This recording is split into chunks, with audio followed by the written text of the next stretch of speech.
You're listening to the Think Grow podcast. I study the patterns of the universe. Masters to the brain. Virtual your mind. Talking about your life, fundamental principles, philosophy. What is and what is not true. Those who know themselves. Being better every single day.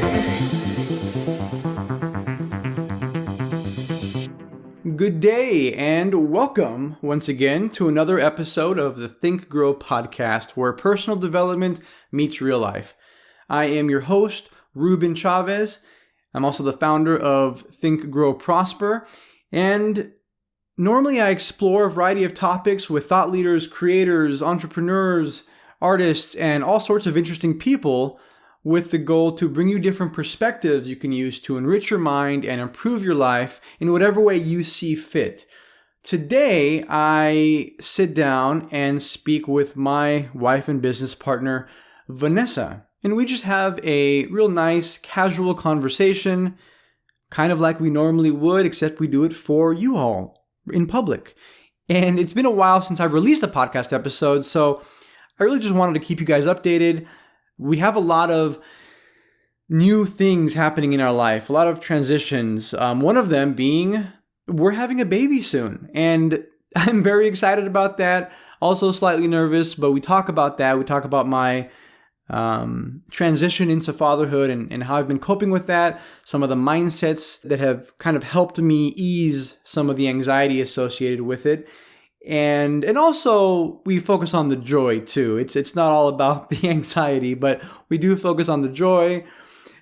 We just kind of meander off into other areas of interest. We talk about creativity and my philosophy of creativity. We talk about my book and the writing process and how I've been approaching that, what's all been going on with that project.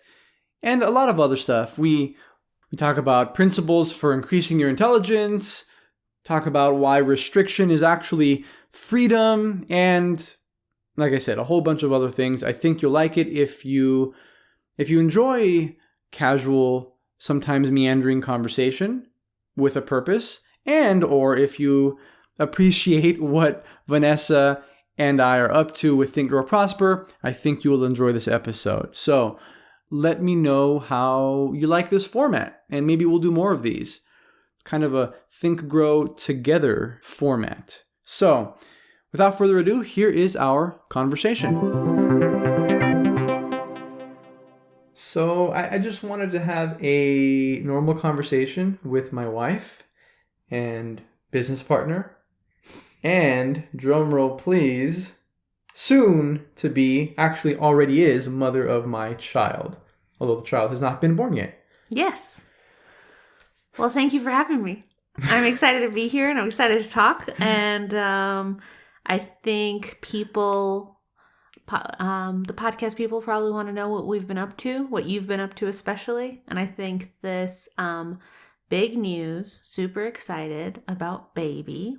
Baby Ruben, Ruru, is kind of has been, let's talk about actually what your feelings have been with grappling with the idea of your upcoming trip or transition into fatherhood. Well, I don't know if I've sorted them all out yet, and I don't know if I can even articulate them. At first, superficially, I would say that I'm just very excited. I've been very excited since you've told me, which, by the way, you told me on Father's Day, and that was amazing and super emotional and very exciting. And consciously, I think I've been excited since then, but subconsciously, there's probably been more going on. I've felt a little bit, I would say, like I need to be better, which isn't a bad thing, but I think maybe it's fed into my perfectionistic tendencies. And it's like, I'm going to be a father. I have to, be someone worth admiring. I have to be good enough, worthy of respect, Yeah, a good model for... A good model. Mm-hmm. I have to know some stuff. And so that has kind of led me to, I don't know, panic learning, I would say. Yep. I'm not sure. Yeah. I'm not sure how to frame that. Yeah, for those of you, actually nobody knows this probably, so I'll say it and you can tell me if this is accurate. So when Ruben is facing a stressful situation and or when he has a little bit of imposter syndrome about a thing, he tends to, I really love the term panic learning. I don't think we've ever used it before, but we're going to use it a lot now. I just came up with it right off the bat. Yeah, he just is like, oh, I need to learn as much as possible to prepare myself so I feel less like an imposter. Yeah, something like that.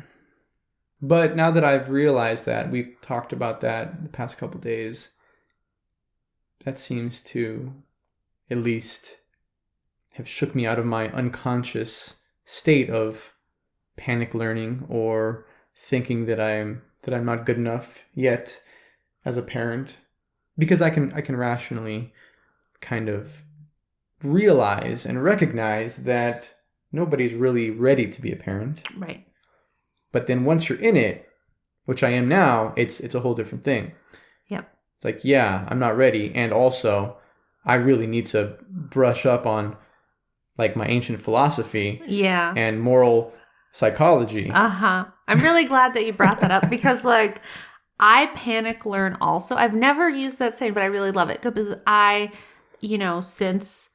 first thing that we did, we actually traveled the day after I told you that we were expecting a baby, and the first that we downloaded a bunch of books to Kindle. And we were like, oh, we read on the plane and we talked about things and we, talked about preparing. So I don't know, I don't feel panicked when I'm doing it, but I do try to and I have read a lot of books and, been on all of these like mommy blogs and reading different articles about pregnancy, birthing, and parenting. But something that I find utterly fascinating about you is, although you have dabbled in some like baby book type things, for the most part, you've just been like, oh, I need to know everything before this child arrives in the event he asks me about ethics or ancient philosophy. When you say it out loud like that, it does sound a little odd, a little irrational. I can grant you that. But yeah, in my mind, it does sound a little bit more reasonable. Well, I don't think it sounds odd or irrational. I think it's more, so I pragmatically am like, okay, triage, I need to know about this because this is going to arrive. And I think what yours comes from or like is, I guess, indicative of is that you're like, oh, I want to become as well-rounded of a man as possible before then. And in order to be, and then you're like, and then fatherhood will, like, to well-rounded men, fatherhood comes naturally. Or like you said earlier, which is something my mom always said to us, is like, nobody's ever ready for anything. Like being ready is fake. It's not a real thing. Yeah. And so if you know everything, or if you know a good amount of things, then you don't have to be ready. You'll just be more ready. Yeah. I guess there's two things that bring me solace and that kind of calm my anxieties about this. Two ideas. One is that you don't have to have mastered something in order to help other people with it. That's true in my job, my current role in Think, Grow, Prosper also. And the second is that, you really only need to, in order to help people, you really only need to know more than the people you're helping. Yes. You don't need to know everything. Right. And these are two principles that I think are important to remember. And I try to remind myself of them because it is very easy to think like, you have to know everything in order to start giving advice or to start helping people. But that's not true. If that were the case, then nobody would ever help anybody. Yep. And so you can help people that are kind of earlier versions of yourself. Right. I had a coaching call with this client recently. And I mean, I honestly thought when I was on the phone with him, I thought he bugged my house because he was all of his struggles and all of his insecurities and all the obstacles he was facing were very, very similar to mine, you know, and I was there to help him. Right. You know, theoretically. And it turns out that I think I did, but it's funny because I'm still dealing with all those same things. So that's proof that you don't have to have overcome every single thing in order to help other people with them. I mean, this is the idea behind music too. It's like people can listen to a song and get some therapy from that. They can heal from music. Music is very healing in that sense. But the artists haven't necessarily even overcome the emotions that they're singing about. Right. It's just cathartic in a certain sense for them, and that translates to just being able to relate to somebody else who's feeling a certain emotion. Right. That's powerful in and of itself. Yeah. And I think oftentimes, something that has shown up, I think, in just in your life, in your job, is that the people who are attracted to the work that you do and the writing that you do are versions of you at different stages in your life. And so the problems that they have or the concerns they have mirror yours. And so why that is, I think, is it's like the Austin Kleon book. It's because you're showing your work. You're talking about the things you're struggling with, or you're talking about how something that's important to remind yourself of. And they're like, oh, me too. And that me too, that representation that, oh, I'm not alone is rare. And that's why we're attracted to music, is because it's like, oh, somebody's being vulnerable, honest. Right. Yeah. And owning whatever they're talking about, or owning whatever they're doing, and talking through that. Yeah, I mean that is becoming increasingly rare. But the funny thing is, it's also becoming something that's being talked about from a marketing perspective. Totally. Things always come up like this. You know, it's trendy to be vulnerable, or it's more trendy to be authentic. Yes. Because it's going to lead to more sales. But right. And so it's right, because I think I agree with you, because that's something that I've observed too, because as you know, I study marketing and business stuff, and I see that. I see it's like, hey, make sure to tell your story and be vulnerable, and like have a really like something noteworthy about yourself that people can connect to. That way they buy your course, they buy your this, they buy your that. But it's not the same as, oh, be vulnerable or offer what you're learning in every stage of your work. So I think that's a good thing to crystallize the difference between.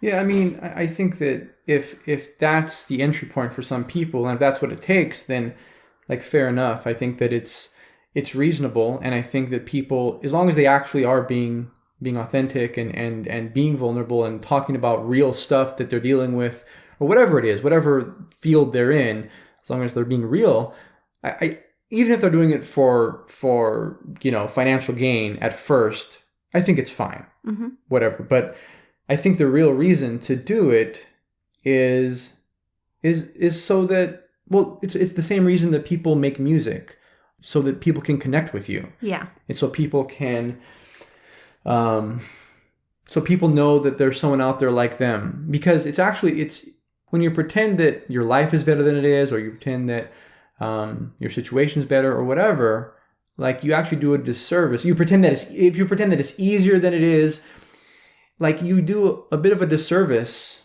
to others, because there may be someone out there who's like beating themselves up because they can't do the thing that you just faked doing. Yes. And it's like you're messing with their mental health, actually. Yeah. And so that's a real problem. But conversely, if you are just real about the things that you're struggling with, and real about the things that the obstacles that you face, then someone out there who thought it was a huge deal that they were struggling with the same thing, now they're going to feel it's more normalized. They're going to be, oh, well, this person is also dealing with the same problem, like it's not that bad. Like I think I can overcome it. Right. Yeah, and I that's really funny you should say that, because I had a coaching client this morning, and we were talking about the pitfalls of social media, and that sometimes it does make things look shinier and easier and better than they actually are, and how, because that sells. Like, we're, now social media has become this kind of magazine quality thing that we're looking at, and that's difficult. It's difficult when you are struggling and you feel like you're alone, instead of people being a little bit more honest, and then you get that representation that you actually need. Mm-hmm. Because it's like, how come it's easy for them and it's not easy for me? How can they be doing this thing that I've been trying really hard to do? And it's like, oh, actually, it's a hard for everyone. Like it's like, if it was easy, everyone would do it, which is one of my favorite sayings. But part of the work of social media is trying to make things look easy. So I think, coming back to the marketing thing, if honesty, authenticity, vulnerability, whatever, if that is coming, even if it's coming because of trying to make things more commercial, we can use more of it regardless. Yeah. Yeah, and also it's not to say that you shouldn't celebrate your successes. If you have a real success that you've actually worked for, and that's true, like, share that for sure. Definitely. But also share it in context, Right. And like, how did you get there? I mean, obviously, I'm talking to myself as well. I'm not great at this, and I don't share a lot of personal stuff on Think Grow Prosper, like on the Instagram page, of course. Although I do want to share our proposal video. That's a good reminder to myself. Yeah, I'll share that proposal video from 2 years ago. But I mean, that's partly why I started this podcast, is so I can share more real things, more lifestyle things, more things about who we are as people, and the day-to-day type stuff. Well, it's like Think, Grow, Prosper in practice. Yeah. Right. And I use the word practice very intentionally, because it's like, just like yoga, it's something that you have to practice all the time. It's not something that you master. It's not something that you're automatically the best at. Like, I think Think, Grow, Prosper, Think, Grow, Prosper was born out of you wanting to remind yourself of things you needed. And it's just evolved from there. You didn't stop needing all of these things. Yeah, I mean, that's exactly how it was born. It was me just writing down the things that I wanted to remember from the books I was reading, mm-hmm.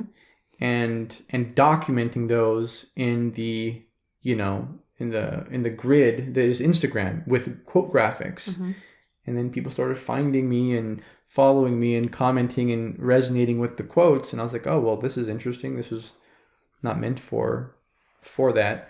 But it was like a personal diary. And what's funny is that I'm doing that all over again now with the process of writing my book. Mm-hmm. Just like identifying and remembering all the principles and ideas and concepts and strategies and tactics that have worked for me and that have made the most positive impact on my life. And it's the same process all over again, just in a more precise and more elaborate, just a more elaborate way, I think. And also more organized. A more organized way is what I was going to say. Yeah, mm-hmm. Exactly. A more organized way, which that organization is where a lot of the work comes in, because like, how do you organize this? But anyway, it's been fun. It's been a real challenge, but it's also been eye-opening. Something that I've realized in writing my book is that, because I think that a lot of our problem is not that we don't know what to do.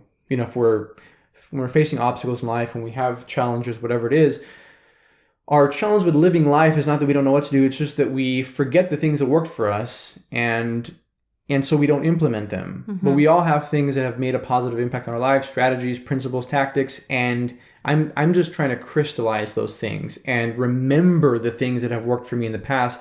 Remember the periods of success in my life when I felt at the top of my game, or where I've overcome certain challenges doing a specific thing, It's important to remember those things, because we often just let go or forget the things that worked for us. And that's partly what I'm doing, is remembering all those things that worked for me.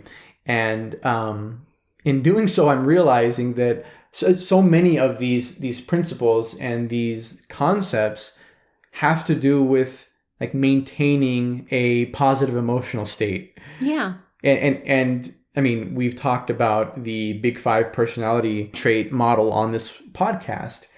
You know, you have openness to experience, you have conscientiousness, extroversion, agreeableness, and neuroticism. These are the 5 main personality traits that kind of make up a person. Obviously, you can be high and low in them to any degree, and so that's what makes the spectrum of humans. The spectrum of humans, what we recognize as personality to a degree.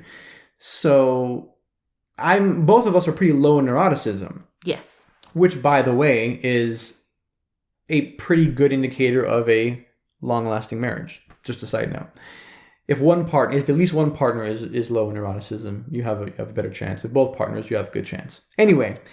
Oh, that's good. I didn't know that. Thank God. If both partners are high in neuroticism, high chances for divorce. Really? And neuroticism is just a measure of negative emotion, essentially. It's your proclivity and tendency to be more depressed, to be more anxious, to be more critical, this kind of thing. But anyway, we're both fairly low on that dimension. Yeah. And I made the assumption that I was always low in that dimension. And that was just my personality. That was just my temperament. And that may be true, but I'm realizing that as I write my book and as I list out all these different principles and strategies that have worked for me and that I've implemented in my life and that are part of how I think and how I approach life, almost all of them are centered around maintaining positive emotion, which leads me to believe that some past version of myself was like really neurotic or at least more neurotic than I am now. And I mean, that has been true. I just didn't know to the extent. I mean, I did suffer from more acute anxiety, I think, earlier on. I thought I just attributed to like being in high school and having that social anxiety that comes with being in high school. But even after that, it was like, I was a little bit more depressive than I mean, at the time I thought it was fairly normal, but now looking back, I'm like, oh, that was a little bit more depressive than I think is average. And so now in retrospect, I'm like, wow, maybe these measures have been in place to deal with my neuroticism, essentially. Right. Which is an interesting thing to observe. Yeah.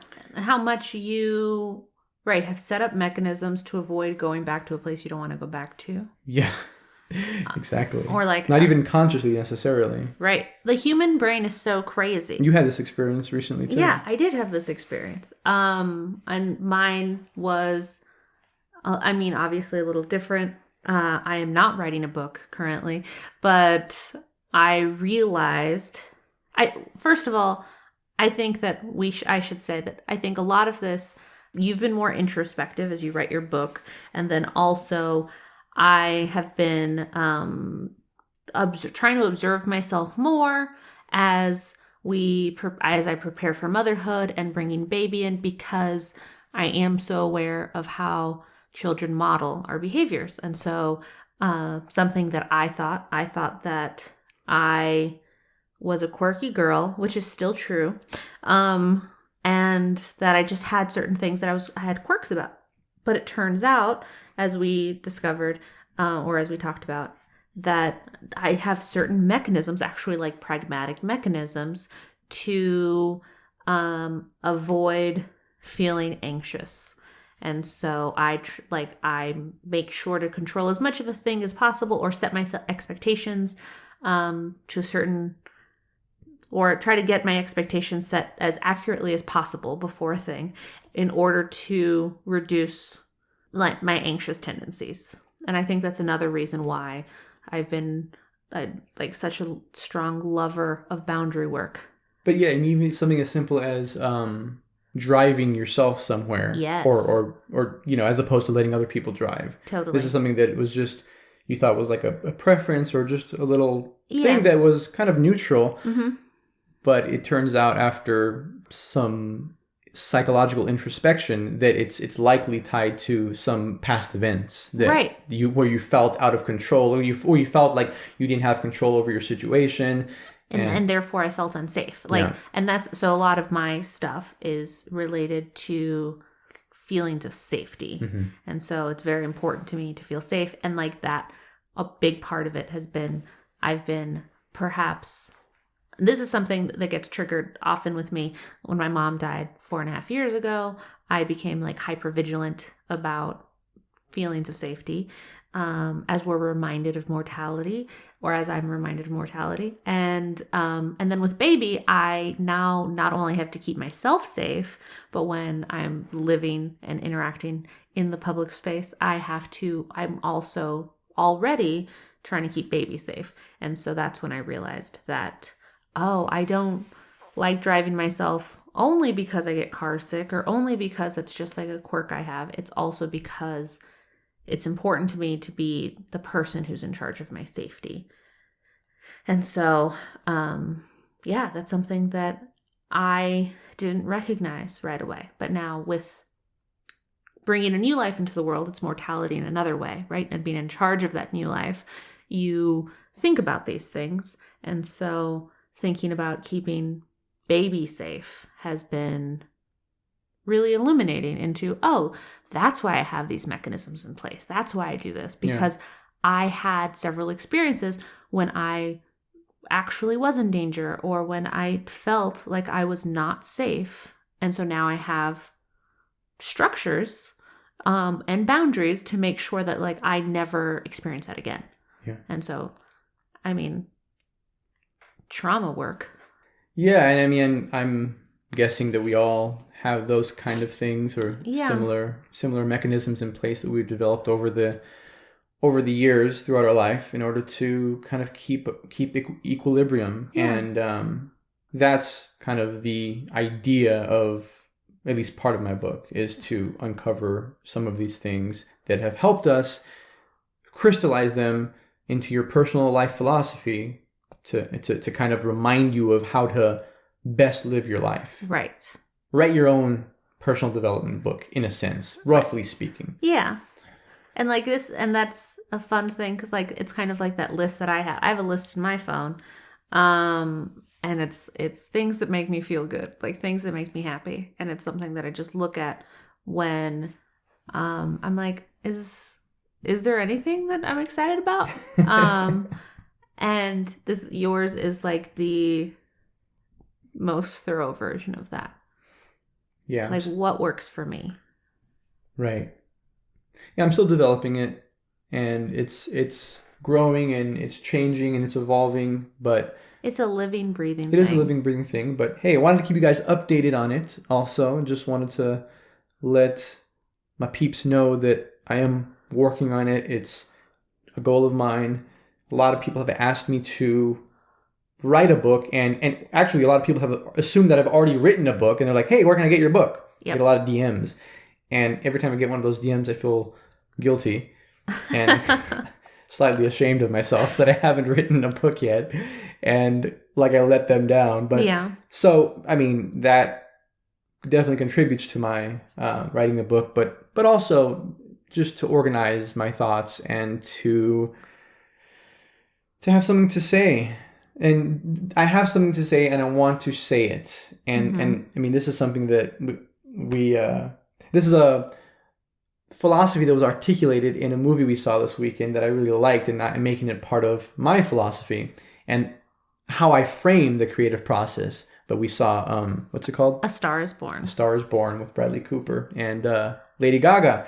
Great movie. Really, really fun movie. I mean, slightly sad in parts, of course. I won't spoil the movie, but I love it because it has to do with the creative process. There's strong thematic elements that have to do with the creative process, and the way the main character looks at it is, well, essentially, he's like, it's just about having something to say. Like, talent is fairly common. Like, you can be talented, but having something to say and being able to say it in a way that connects with people is actually the magic. Right. And so if you are a creative, if you are someone who is making something, either for a small group of people or for a large group of people or for one person, I think the most important thing is having something to say. Just having a message, having something that is unique to you, that you feel strongly about, and saying it in a way that connects with people. And of course, there's a lot of ways to do that, but that really struck home with me. I'd recommend the movie. It's a fun movie. It is a really fun movie. What did you think about the movie? I really, really enjoyed the first half, even first 2/3. Something to know about me, everyone, is that I am just a sensitive little breezy. And so have I walked out of movies because they seemed too sad? Yes. Do I avoid like Oscar-winning movies because they're going to make me too emotional? 100%. Do we have to pause TV shows when there's an awkward part in a scene? Yes. Yeah, you've adapted really well to that. Yeah, no, it's funny now. Right. So even if I've seen a movie, even if I've seen a television show and there's like something, if we're bringing up the 5, what is it? The Big Five The Big personality Five model? personality. I'm incredibly high in compassion. And as a result, even if I'm perceiving suffering of fake characters on a fake thing, they do too good of a job is really all that it is. And so it's hard for me to watch. And I'm hyper aware of suffering in the world. And I'm very aware of, a lot of my attention in real life already goes to where they're suffering in the world. And so when I consume media, I typically want it to be hopeful and etc. Although I did like it. I thought it was a really good reflection of the human experience. I think that they dealt with mental health and issues of addiction. I think they represented it really accurately. But again, it got pretty heavy towards the last third of the movie.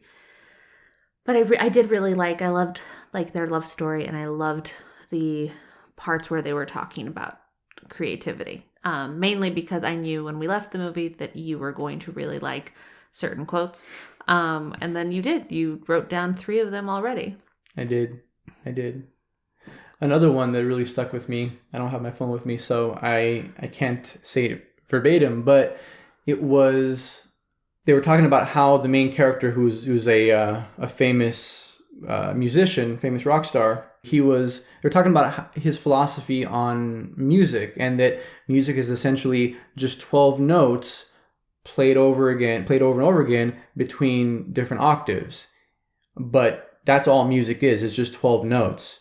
And it's how the person expresses those 12 notes that makes it unique, that makes it original, that makes it authentic. And that was a really nice way to frame that, because you could apply that to a lot of different things, you know? It's like, there are only a handful of personal development principles, but it's how you kind of apply them to your life that makes them unique in your own way, that makes them applicable to you, Well, it's how you see the world. It's how you see the world, And that's the unique thing that you have to offer. I mean, for me, I gravitate to ideas like that because I have a tendency to get overwhelmed with information and want to know every detail of everything. And so it's important for me to remind myself, even if it's not always the literal objective truth, that there's only a handful of things that are important. There's only a handful of things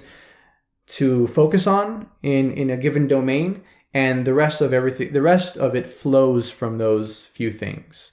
And so the 12 notes philosophy is in line with that, Yeah. And I think, you mentioned earlier about how parenthood, or the idea of fatherhood, has brought up some of your perfectionism tendencies. But that quote of everybody is saying something pretty similar, or there's only so much to be said about anything, but it's the way that you say it. Right. Because I think just like fatherhood can bring up your perfectionist tendencies, so can writing a book, taking on something. They're both big projects that you're taking on. Yeah. I'm giving birth to a book. Right. Just like you are giving birth to a baby. You are gestating this book right now. Yes, 100%. Oh, man. It'll be much less painful, though, for me. I don't know. I've been watching you write it. My labor should, hopefully, God is willing, be less than 48 hours worth. But I've definitely seen you labor through this book a lot more. Yeah. Yeah, you mentioned something, though, that reminded me of, like, the criticism that, oh, well, that's not original, or that's derivative, or whatever. I hate that so much. I know. It's one of the most annoying things. Not even directed at me. I hate it when other people, I mean, it actually doesn't get directed at me often, but I hate when I see other people receive that criticism or give that criticism, because it's like, it ignores the fact that everything has already been done before. Yep. Everything's been done before. Everything will be done again. All you can ever do is bring your own voice to something, to a craft, to a project, to an entrepreneurial venture. It's all you can do. You just have to rearrange the different parts in a way that is unique to you. But bringing your own voice to a project is your originality. The fact that you are doing it for the first time is your originality. Obviously, there are people who copy, like just plagiarize. Correct. Sure, that's a thing. But most people are doing it in good faith. Most people, especially artists just starting out and creatives, entrepreneurs just starting out, like, you have to model somebody. You have to, everybody's modeling somebody. The people who you think are so original, they're modeling other people. Like, that's a certainty. I mean, Austin Kleon talks about this really articulately in Steal Like an Artist, another one of my favorite books. And that's just something to be aware of. It's like, don't, and I have to remind myself of this constantly also. I'm talking to myself here as well. It's like, don't worry about trying to be original. Like, just do things in your own way, and that's original enough. Like, every idea has already been done. So you can forget about coming up with a new idea. Unless you are a groundbreaking scientist like Einstein or Newton. There are obviously domains where there's new ideas. Artificial intelligence, like we're coming into an era where there's a lot of new ground being broken. But for the most part, if we're talking about like your average, or just your typical creative projects, it's been done before, man. Basically, what you're saying is we influence one another, Yeah. and so.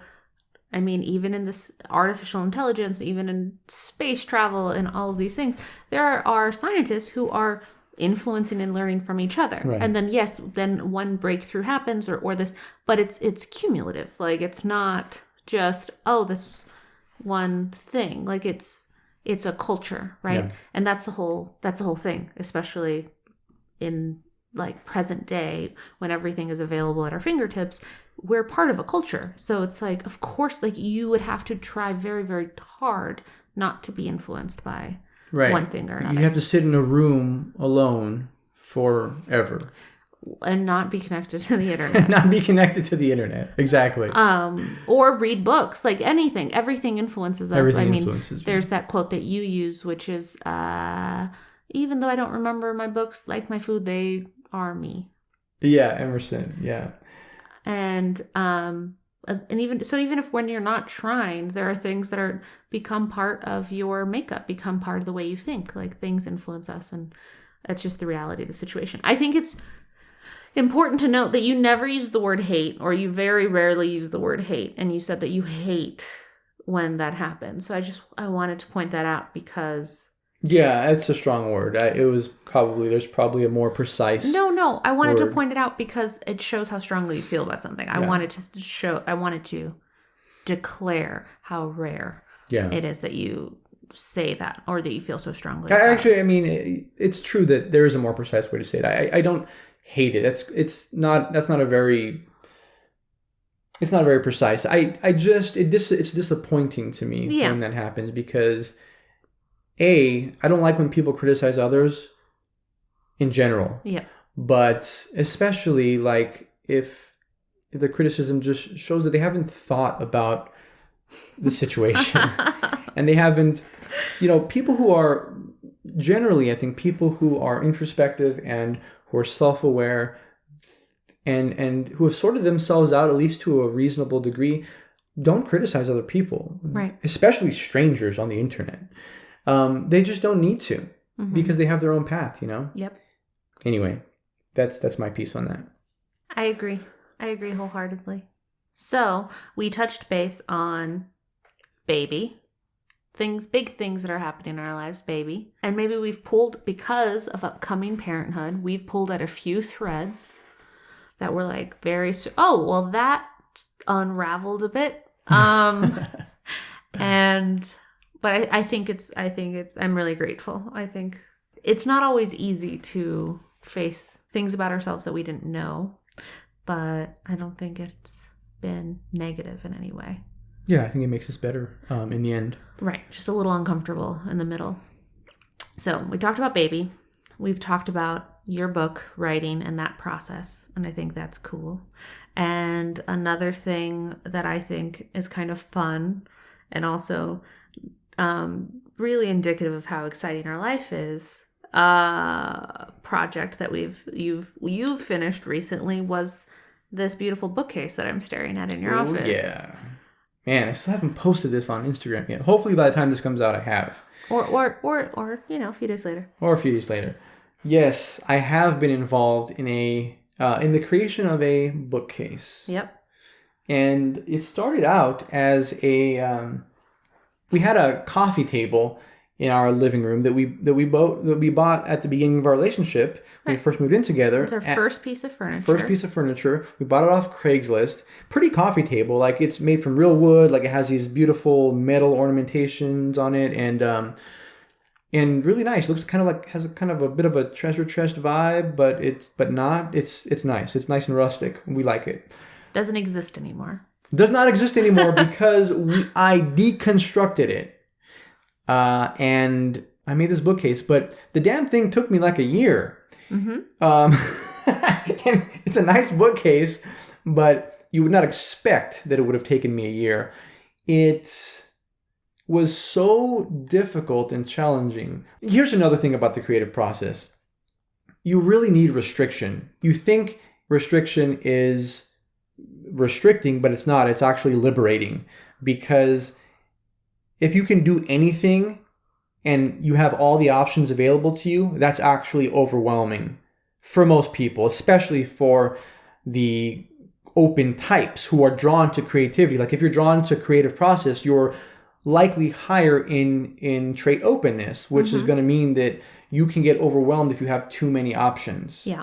Anyway, restriction is freedom, and it actually makes you more inventive.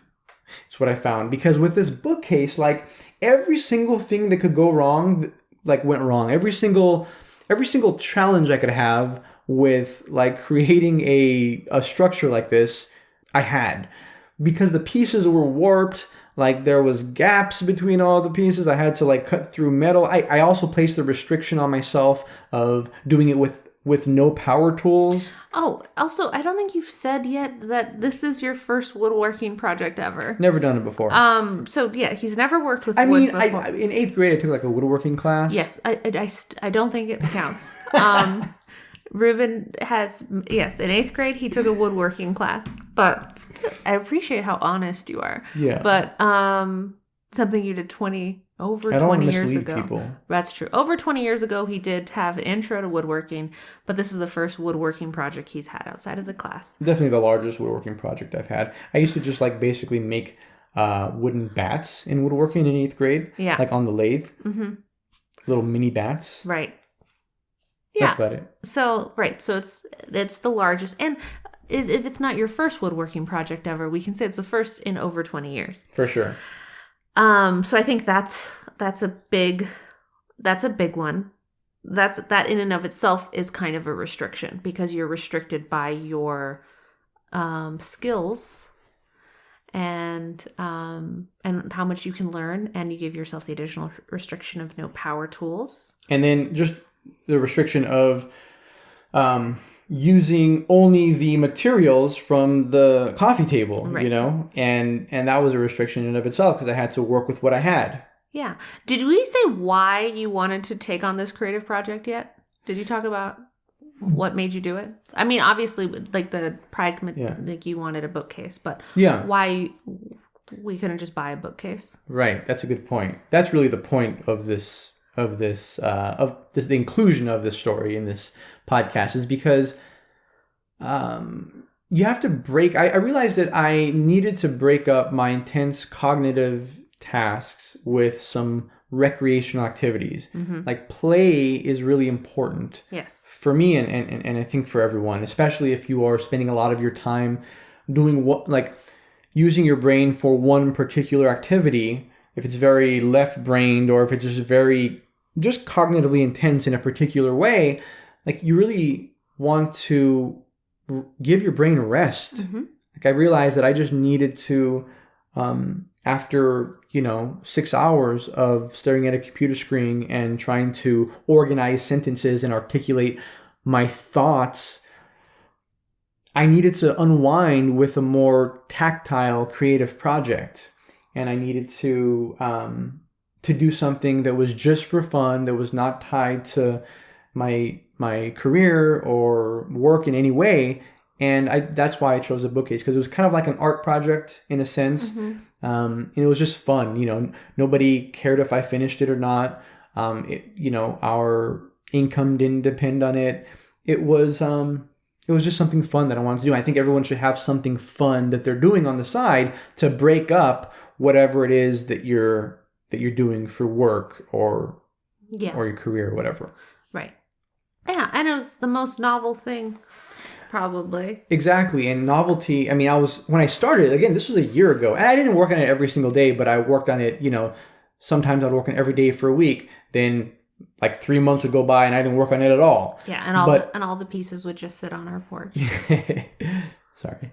But anyway, a year ago when I started it, I was super into like learning about how to increase cognitive function and increase intelligence and things like that. And one of the things that, and I still am into all that stuff, of course, but one of the principles of kind of improving your intelligence and cognitive ability is seeking novelty in kind of the in your cognitive tasks, and just novelty in general. But like going to museums, learning new information, doing new and novel projects that require skills that maybe you don't have yet or whatever. So that's why that's another reason why I started the woodworking project, was because it was very novel to me and I wanted to, make myself smarter, keep my brain on its toes, that kind of thing. Right. So novelty is a good thing for your brain development. Right.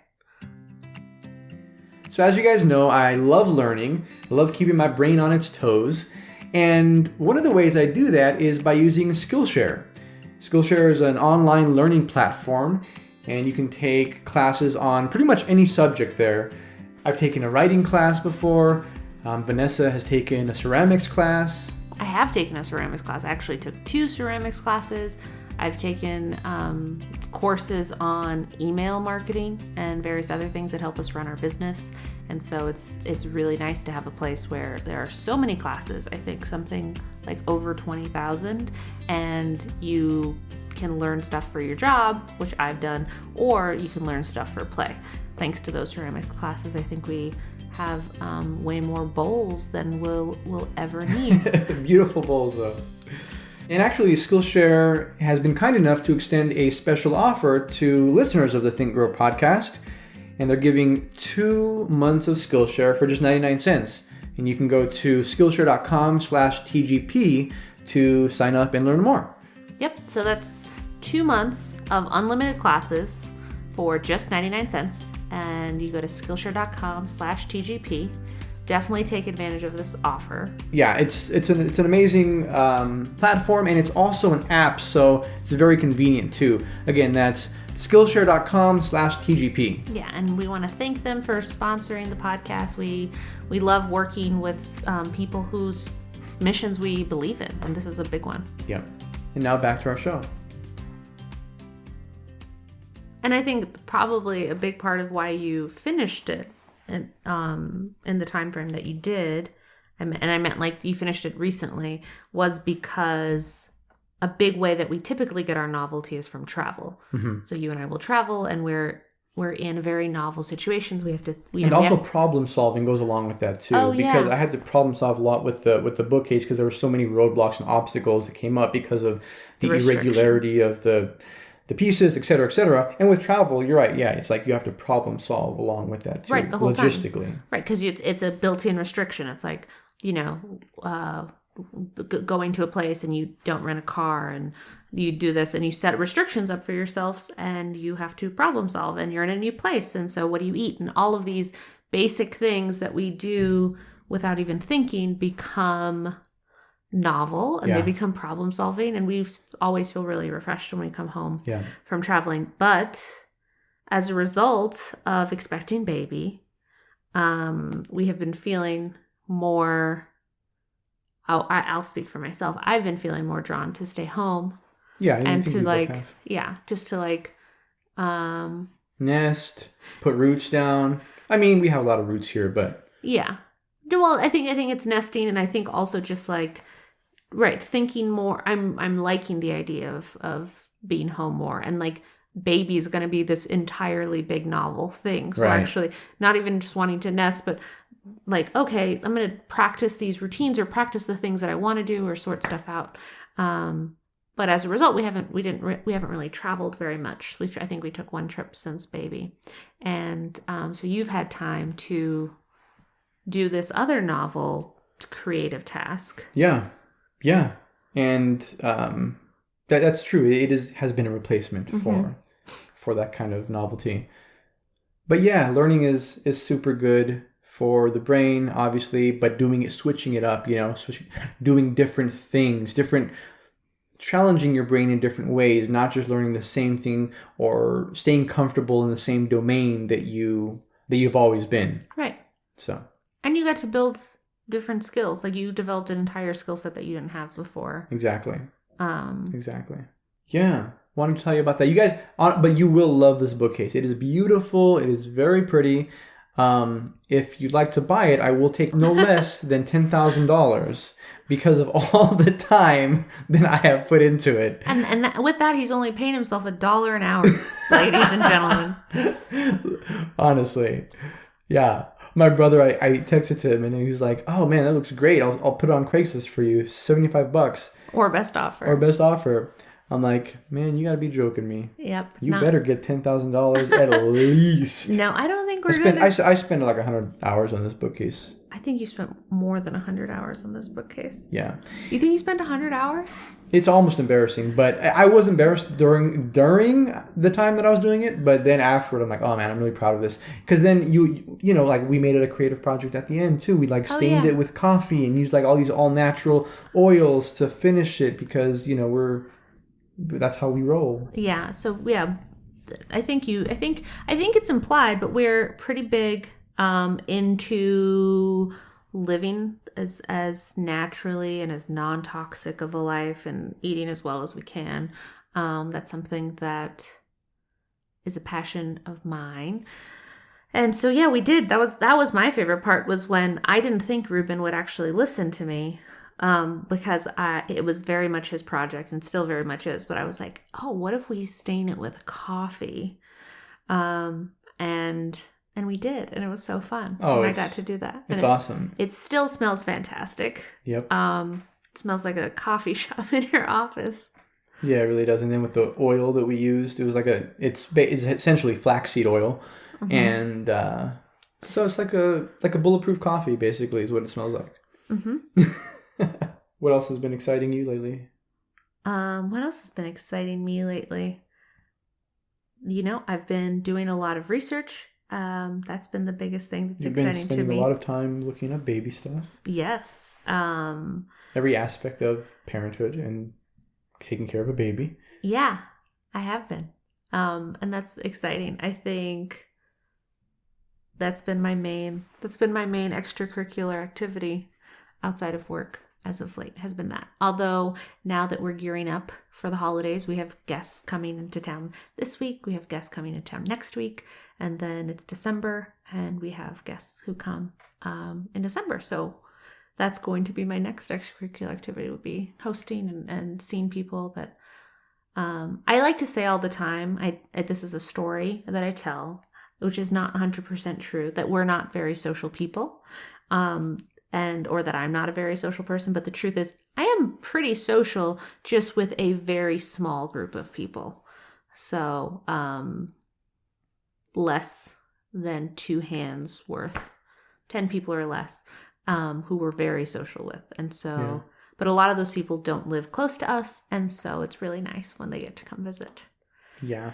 So that's what I'm looking forward to. And a lot of those people actually haven't seen me in person since I've been pregnant. And so now they get to, See your beautiful belly? see my beautiful belly. I guess that's what I've been excited about.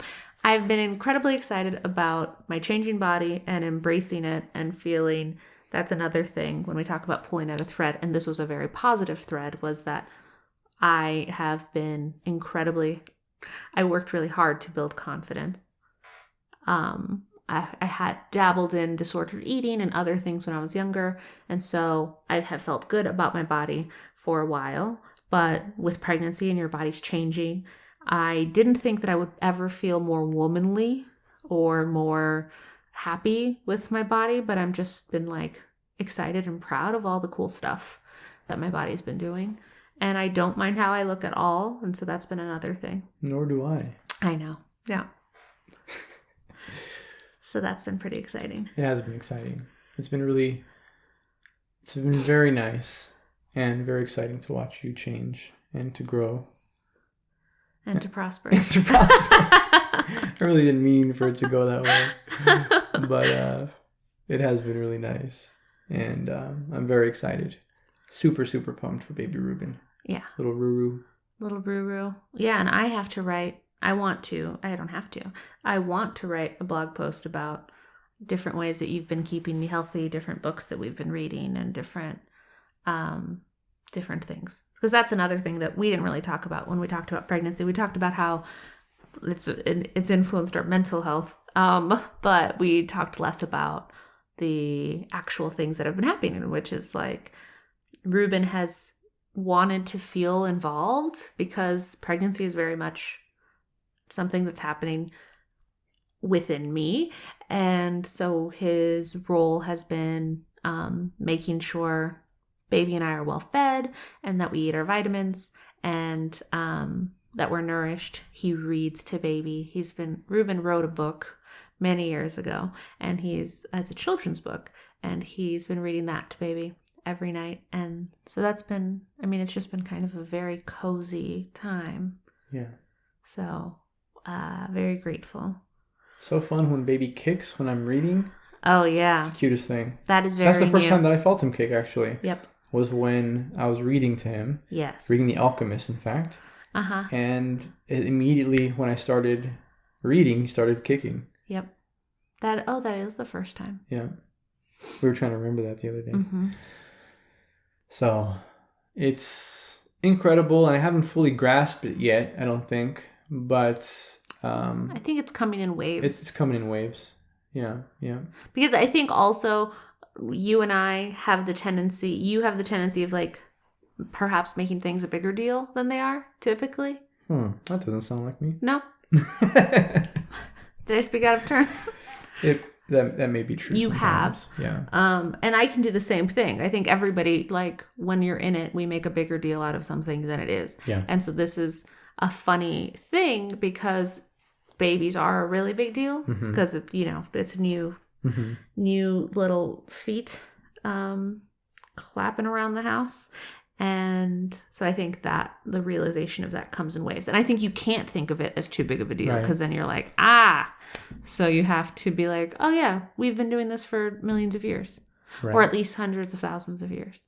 Yeah.